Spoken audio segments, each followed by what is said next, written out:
இயேசுவில் அன்புக்குரிய சகோதரர்களே சகோதரிகளே, உங்கள் எல்லோருக்கும் என்னுடைய காலை வணக்கத்தை மிகுந்த மகிழ்ச்சியோடு தெரிவித்துக் கொள்கிறேன். இன்றைய நாள் வாசகங்களில் முதல் வாசகமானது தானியேல் நூலிலிருந்து எடுக்கப்பட்ட ஒரு அற்புதமான ஒரு நிகழ்வு. அந்த நிகழ்வில் சூசன்னா அப்படிங்கிற ஒரு பெண்ணை 2 வயது முதிர்ந்தவர்கள், ஆனால் அவர்கள் மிகப்பெரிய பதவியில் இருக்கக்கூடியவங்க, எப்படி வீழ்த்துறாங்க, எப்படி கடவுள் அவங்கள காப்பாற்றுறாங்க, அதுதான் இன்றைக்கு அந்த கதை.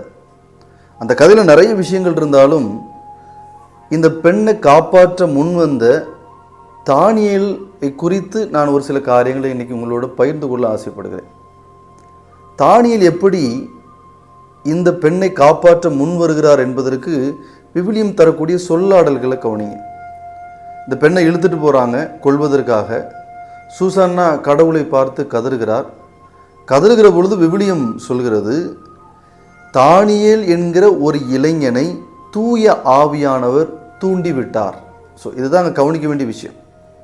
அங்கே அவ்வளவு மக்கள் இருக்கிறாங்க. அவ்வளவு மக்களில் எல்லாரும் ஒரு அநியாயத்துக்கு துணை போகிறாங்க. எல்லாரும் சேர்ந்து போகிற பொழுது ஆவியானவர் தானியேல் என்கிற இளைஞனை தூண்டிவிட்டு இந்த அநியாயத்தை எதிர்த்து அவனை பேச வைத்து ஞானத்தை கொடுத்து பிறகு அந்த பெண்ணை விடுவிப்பது தான் இன்றைக்கு நமக்கு சொல்லப்படுகிற கதை. நம்ம இங்கே எல்லாத்தையும் மறந்துடுவோம். ஏன்னா இன்றைக்கி நான் சொல்ல வேண்டிய ரொம்ப அழகான ஒரு விஷயம், ஆவியானவருடைய தூண்டுதலினால் இந்த நிகழ்ச்சி இன்றைக்கு நடக்கிறது. ஆக இன்றைக்கு இது உலகத்தில் ஆவியானவருடைய செயல்பாடுகள், ஆவியானவருடைய கனிகள், ஆவியானவருடைய பலன்கள் என்று பல விஷயங்கள் பேசப்படுகிறது. ரொம்ப அழுத்தமாக பேசப்படுது. என்னெல்லாம் பேசப்படுது? பல மொழி பேசுகிறது, பல மொழிகளில் துதி பாடுறது, இல்லை என்றால் அதாவது அந்நிய பாஷை அப்படின்னு சொல்கிறாங்க. அதை குறித்த டிஸ்கஷன்ஸ், ஏன்னா அதை குறித்த செயல்பாடுகள் எல்லாம் இன்றைக்கு பேசப்படுகிறது. அதுபோல் ஆவியானவர் இறங்கிவிட்டார் என்றால் ஒரு மாதிரி வகையான உடம்புக்குள்ள மாற்றங்கள், இது இருக்கு இல்லை, நான் அந்த டிஸ்கஷனுக்குள்ளே வரல, அது இருக்குன்னே வைத்துக்கொள்ளுங்க, அதுக்குள்ளே போக வேண்டாம். ஆனால் அதை கடந்து இன்றைக்கு ஆவியானவர் ஒருத்தனுக்குள்ளே வந்து அவனை தூண்டி விடுகிற பொழுது அவன் எப்படி செயல்பாற்றான் என்பதை இன்றைக்கி விவிலியம் மிக தெளிவாக சொல்கிறது. ஏன் இதை ஆவியானவருடைய செயல்பாடுகளா இன்றைக்கி நாம் யாருமே டிஸ்கஸ் பண்ண வெளியே வர்றதே இல்லை. ஏன் இப்படி செயல்படுறவங்கள ஆவியானவர் தூண்டி விட்டார் அப்படிங்கிறத ஏன் இன்றைக்கு நம்ம பேசுகிறதே இல்லை? இன்னைக்கு இங்கே தான் நம்ம திருச்சபை தோற்று போய் கொண்டிருக்கிறது அன்பு மக்களே. நமக்கு விருப்பமானதை மட்டும் ஆவியானவருடைய செயல்பாடுகள், ஏன்னா அது ஒரு வகையான மாயையாக இருக்குது, அது ஒரு வகையான வித்தியாசமான செயல்பாடாக இருந்த உடனே அதை கையில் எடுத்துக்கொண்டு அதை குறித்து பேசி, ஆவியானவர் அது மட்டுமல்ல அன்பு மக்களே. இன்னைக்கு இந்த தானியேல் என்கிற இந்த அற்புதமான இளைஞனை தூண்டி விட்டு அவனை செயல்பட வைக்கிறாரு பாருங்க. இந்த செயல்பாடுகளும் ஆவியானவருடைய செயல்பாடுகள் தான். நான் ஒரு 5 செயல்பாடுகளை ஆவியானவர் தூண்டி விட்டதால் தானியேல் செய்ததாக நான் பார்க்கிறேன். அதில் முதல் விஷயம் என்னவென்றால், தேவையில் இருந்த அந்த சூசன்னா என்கிற பெண்ணுக்கு அவர் உதவி செய்ய அவர் அங்கு துணிந்து நிற்கிறார். இது ஆவியானுடைய செயல்பாடுகளில் ஒன்று அன்பு மக்களே. ஏனென்றால் சூசன்னா அந்த பெண்ணுக்கு ஒரு தேவை இருக்கிறது. எல்லாருமே அந்த பெண்ணை மறந்துட்டாங்க, எல்லோருமே அந்த பெண்ணுக்கு எதிராக நிற்கிறாங்க. ஆனால் ஒரு அநியாயம் நடக்கிறது. அந்த பெண் ஒரு தேவையில் நிற்கிறாள், கதறுகிறாள்.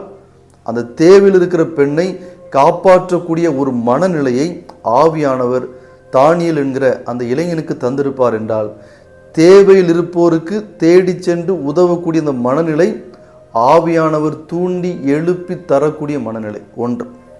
இரண்டாவதாக, தானியேல் அந்த ஒட்டுமொத்த நகரமே ஒரு இடத்தை நோக்கி பயணிக்கிற பொழுது தானியேல் மட்டும் தனியாக இன்னொரு இடத்தை நோக்கி பயணிக்கிறார். அந்த கூட்டத்தை விட்டு அவர் விலகி நிற்கிறார். ஏன்னா ஆவியானவருடைய செயல்பாடுகளில் இரண்டாவது இது. இந்த ஒட்டுமொத்த உலகமே ஒரு சில விஷயங்களை சரி என்று சொல்கிற பொழுது, இந்த ஒட்டுமொத்த உலகமே ஒரு சில விஷயத்துக்கு சார்பான இருக்கிற பொழுது, இந்த ஒட்டுமொத்த உலகமே ஒரு சில விஷயங்களை கையில் எடுத்து நிற்கிற பொழுது, ஆவியானவரால் தூண்டப்பட்டவர்கள் தனியாக எது சரியோ எது கடவுளுக்குரியதோ அதில் நிற்பார்கள். இது ஆவியானவருடைய செயல்பாடுகளில் அடுத்தது. தைரியமா, தன்னிச்சையா, இந்த உலகமே நம்மளை எதிர்த்தாலும் சரி, இந்த உலகமே நம்மளை விட்டுட்டு போனாலும் சரி, எது சரியோ எது கடவுளுக்குரியதோ அந்த காரியத்தில் நான் நிற்பேன் என்கிற மன உறுதி ஆவியானவர் தரக்கூடியது அன்பு மக்களே. இது இரண்டாவதாக நான் பார்க்கிறேன். மூன்றாவதாக அந்த 2 பேர் மிகப்பெரிய பொறுப்பில் இருக்கிறவங்க, ஆனால் அவங்க அநியாயம் செய்கிறாங்க. நீ எவ்வளவு பெரிய பொறுப்பில் இருந்தாலும் சரி, அவன் அநியாயம் செய்வான் என்றால் ஆவியானவர் அதை தட்டி கேட்கக்கூடிய ஒரு மனநிலையை, தைரியத்தை நமக்கு தருவார். அது ஆவியானவருடைய செயல்பாடு. அன்பு மக்களே, அநியாயத்தை தட்டி கேட்பது, அது யாராக இருந்தாலும் சரி, எவ்வளவு பெரிய பொறுப்பில் இருந்தாலும் அவர்களை தட்டி கேட்கக்கூடிய மனநிலையை தருவது ஆவியானவருடைய செயல்பாடு என்பதை இன்றைக்கு தானியேல் நமக்கு சுட்டி காட்டுகிறார். வெறுமனே அந்நிய பாச பழமொழி பேசுறது அல்ல ஆவியானவருடைய செயல்பாடு. அன்பு மக்களே, நான்காவதாக ஞானமான வார்த்தைகளை இன்றைக்கு ஆவியானவர் அந்த தானியேலுக்கு கொடுக்கிறார். எப்படி வாதிடுகிறார் பாருங்களேன், எப்படி கண்டுபிடிக்கிறார். ஏன்னா அந்த ஞானம், இந்த ஞானம் பொதுவாக எல்லாருக்கும் வந்துடாது. யார் ஆவியானவரால் தூண்டப்படுறாங்களோ அவர்களுக்கென்றே தரப்படக்கூடிய ஒரு அற்புதமான காரியம் இந்த ஞானம். ஸோ ஆவியானவருடைய செயல்பாடுகளில், ஆவியானவருடைய கிஃப்டில் நான் 4வதாக பார்க்கிறேன் ஞானம் நமக்கு தர. 5வதாக நாம் பார்க்கிறோம், இந்த தானியேல் உண்மைக்காக நிற்கிறார், உண்மைக்காக பேசுகிறார். அன்பு மக்களே, எது சரியோ அதை சரி என்று சொல்கிறார். இதைத்தான் இயேசுனுடைய வாழ்க்கையிலும் பார்க்கிறோம். அவரை பார்த்து நீர் எதற்காக வந்தீர் என்று கேட்கிற பொழுது, நான் உண்மைக்கு சான்று பகர்வதே எனது பணி என்பதை அழுத்தமாக இயேசு பதிவு செய்வதை பார்க்கிறோம். அதுபோலதான் யாரெல்லாம் ஆவியானவரால் தூண்டப்படுகிறார்களோ அவர்கள் உண்மைக்கு சான்று பகர்வார்கள். எது உண்மையோ அதன் பக்கம்தான் ஆவியானவரால் தூண்டப்படுபவர்கள் நிற்பார்களே தவிர உலகத்தின் பக்கம் அல்ல, பொய்யின் பக்கத்தில் அல்ல, அநீதியின் பக்கத்தில் அல்ல. இது ஆவியானவருடைய செயல்பாடு அல்ல உலகத்தின் பக்கம் நிற்பது. இல்லை என்றால் அநீதியின் பக்கம் நிற்பது ஆவியானுடைய செயல்பாடு அல்ல, உண்மையின் பக்கம் நிற்பது, நியாயத்தின் பக்கம் நிற்பது. அதைத்தான் இன்றைக்கு தானியேல் தன்னுடைய வாழ்க்கையில் அவர் செய்கிறார். அவர் உண்மையின் பக்கம், நீதியின் பக்கம் நிற்கிறார். இதுவும் ஆவியானவருடைய செயல்பாடுகள். அன்பு மக்களே, கொஞ்சம் புரிந்து கொள்ளுங்களேன். பல நேரங்களில் மதம் அப்படின்னாலே அற்புதமான விஷயங்கள், மாயாஜாலமான விஷயங்கள், இதைத்தான் நமக்கும் பிடிக்குது.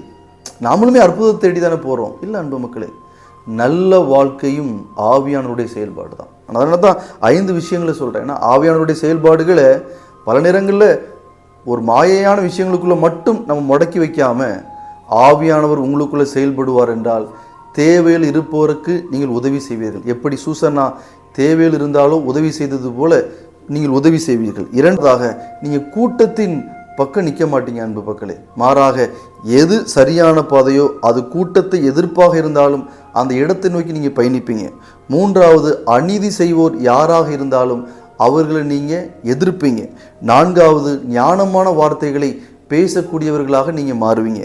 5வது, எது உண்மையோ அந்த உண்மையின் பக்கம் நீங்கள் நிற்பீர்கள் என்பதுதான் இன்றைக்கு ஆவியானவருடைய செயல்பாடுகளாக தானியேல் வழியாக இன்றைக்கு ஆண்டவர் நமக்கு விளக்குகிறார்.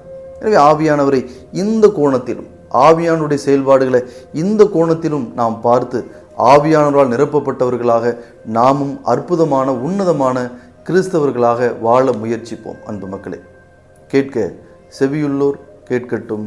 ஆமென்.